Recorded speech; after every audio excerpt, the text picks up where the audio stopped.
Okay, so when you're dealing with narcissists, ultimately the end goal for them is all about control. And this comes about in the interim by a series of little tests. What they'll do is when you first start going out, everything's hunky dory, they're charming, they're good looking, they're friendly, and you're going really well. But after maybe just even 2 or 3 weeks, they'll start maybe just turning up late that wee bit more regularly. And if they say they're going to phone you 8 o'clock at night, then say 8 o'clock at night goes from 20 past 8 to half past 8 to quarter to 9, so on and so forth. And if you're okay with that, and by okay I mean you're not voicing any displeasure to any great extent, because they've probably got some plausible excuses to why they never called you, or indeed why they were late. The usual stuff: traffic, business meeting, late at work, something held them back, family dilemma, all the usual stuff. But if you don't really voice your displeasure at that, you're not making a song and dance about it, that's great for them, because it tells them that, aha, might be onto something here, and it'll just continue.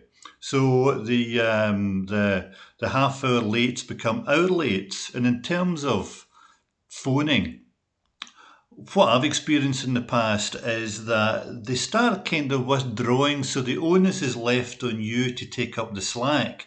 So you'll probably find yourself, you're probably not even aware you're doing this, where it's you that kind of like ends up phoning them more than they phone you. You, in the course of a given week, say you'll phone them 10 times and they'll phone you two or three or something. And this is all kind of like under the radar. You don't actually know what's going on, but all the while, they're just kind of like chipping away your esteem that wee bit more and more. They're kind of letting you down. And because they know, therefore, that you're keen on them, you don't want to let it drop. So the onus is on you then to do more and more of the running. And the longer this goes on, the better it is for them, because lateness and withdrawal progresses on to things like they would call it constructive criticism. I would just call it, doing what they can to pick holes in people. And they're very good at this. They're very good at offering advice. They'll offer you suggestions on something that you said or did and how it could be done better. And then kind of mild critiques just increase in severity and strength as time goes on as well. So these are all little tests, but it kind of like starts off at the very beginning with just little very small things.